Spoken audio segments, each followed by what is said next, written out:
Oke, Assalamualaikum warahmatullahi wabarakatuh. Perkenalkan, nama saya Muhammad Rusakduyanto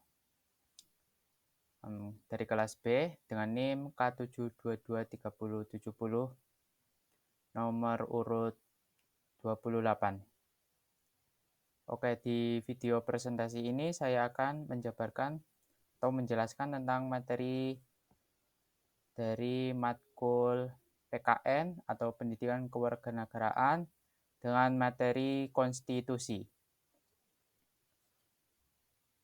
Oke, untuk tujuannya di materi ini saya berharap kita dapat lebih mengerti tentang pengertian, macam-macam, dan sifat dari konstitusi.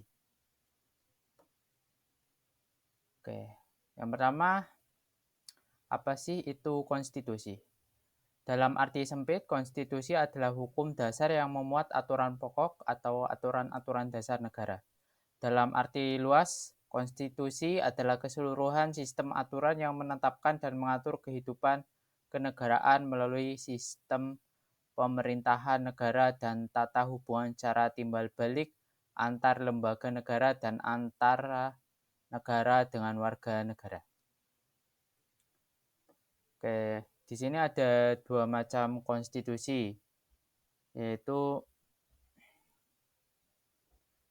konstitusi tertulis yang disebut Undang-Undang Dasar.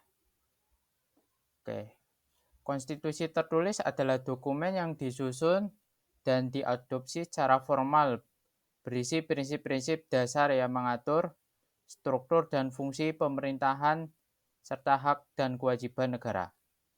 Ciri-cirinya yaitu dokumen resmi.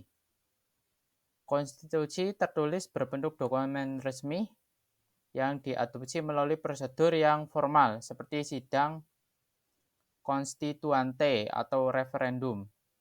Yang kedua, jelas dan terperinci.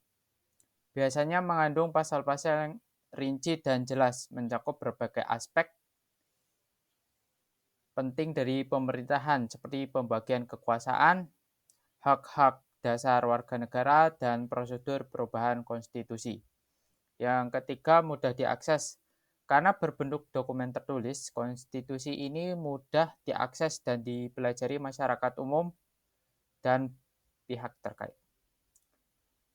Oke, keuntungannya yaitu yang pertama, kepastian hukum, memberikan kepastian hukum yang tinggi karena aturan-aturan yang jelas dan berdokumentasi dengan baik. Yang kedua, transparansi, memudahkan transparansi karena semua orang dapat merujuk langsung pada dokumen yang sama. Oke, untuk contohnya ada Undang-Undang Dasar 1945, yaitu dari negara kita, negara Indonesia. Yang kedua ada Constitution of the United States dari negara Amerika Serikat.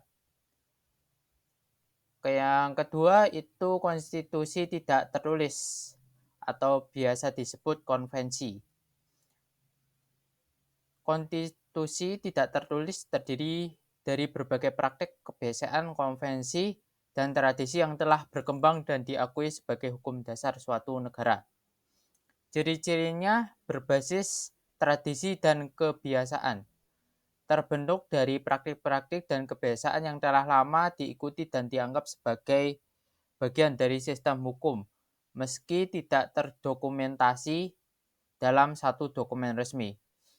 Terus fleksibel, lebih mudah beradaptasi dengan perubahan sosial dan politik karena tidak terikat pada dokumen tertulis.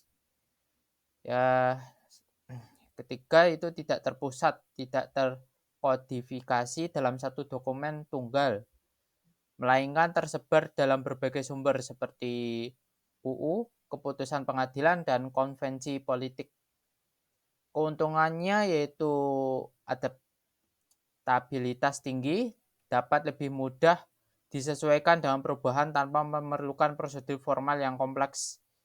Terus refleksi dinamika sosial, lebih mencerminkan dinamika sosial dan politik yang berkembang secara alami dalam masyarakat.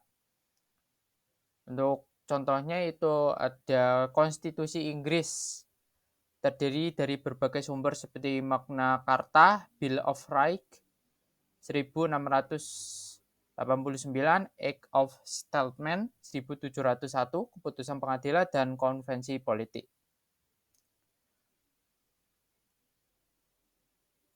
Oke, untuk perbandingannya yaitu kepastian hukum. Konstitusi tertulis memberikan kepastian hukum yang lebih tinggi dibandingkan konstitusi tidak tertulis. Terus ada fleksibilitas, konstitusi tidak tertulis lebih fleksibel dan beradaptasi lebih cepat dengan perubahan. Terus ada transparansi juga, konstitusi tertulis lebih transparan dan mudah diakses oleh masyarakat umum. Oke, untuk kesimpulannya, kedua jenis konstitusi ini memiliki kelebihan dan kekurangan masing-masing. Pemilihan antara konstitusi tertulis dan tidak tertulis biasanya bergantung pada sejarah, tradisi hukum, dan kondisi politik serta sosial masing-masing negara. Oke, next ke sifat-sifat konstitusi. Oke, yang pertama itu ada sifat konstitusi berdasarkan jumlah pasal. Itu sebagai berikut. Yang pertama itu 1, fleksibel atau luwes. Artinya pasal-pasal dalam konstitusi jumlahnya sedikit sehingga mudah diubah dan disesuaikan dengan perkembangan zaman. Oke, untuk ciri-cirinya yaitu jumlah pasal sedikit. Oke, konstitusi yang fleksibel cenderung memiliki jumlah pasal yang lebih sedikit, yang membuatnya lebih ringkas dan kurang detail. Terus mudah diubah. Karena jumlah pasal yang sedikit, proses amandemen atau perubahan konstitusi lebih sederhana. Biasanya hanya memerlukan persetujuan dari mayoritas legislatif atau prosedur yang tidak terlalu kompleks. Terus penyesuaian cepat dengan perkembangan zaman. Dengan mudahnya perubahan konstitusi, fleksibel bisa lebih dapat menyesuaikan diri dengan perkembangan sosial, politik, dan ekonomi. Terus keuntungannya ada adaptabilitas tinggi, dapat dengan cepat menyesuaikan dengan situasi dan kondisi baru, terus lebih responsif terhadap aspirasi dan kebutuhan masyarakat. Contohnya untuk konstitusi Inggris, tidak tertulis secara formal dan terdiri dari berbagai dokumen, undang-undang, dan konvensi yang dapat diubah dengan prosedur legislatif biasa. Oke, yang kedua ada rigid atau kaku. Artinya pasal-pasal dalam konstitusi jumlahnya banyak dan sulit diubah-ubah. Ciri-cirinya yaitu jumlah pasal yang banyak. Konstitusi yang rigid dan memiliki banyak pasal yang detail dan spesifik mencakup berbagai aspek pemerintahan dan hak-hak warga negara. Terus ada sulit diubah, proses amandemen.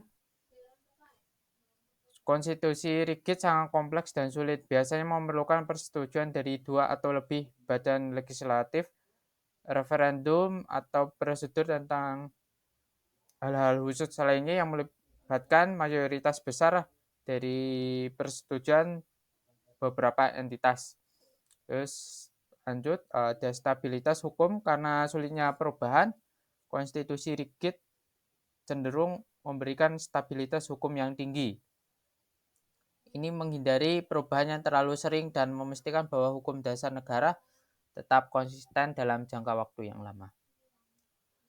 Oke, untuk keuntungannya, stabilitas dan kepastian hukum. Memberikan kerangka hukum yang stabil dan pasti, penting untuk investasi jangka panjang dan perencanaan pemerintahan. Terus ada perlindungan terhadap perubahan yang terlalu cepat. Mencegah perubahan yang terlalu cepat dan tidak stabil yang bisa terjadi akibat pengaruh politik sementara. Contohnya untuk Konstitusi Amerika Serikat memiliki proses amandemen yang ketat, memerlukan persetujuan 2/3 dari kedua rumah Kongres dan ratifikasi oleh 3/4 dari negara bagian. Untuk kesimpulannya, pemilihan antara konstitusi fleksibel dan rigid tergantung pada kebutuhan dan kondisi spesifik setiap negara.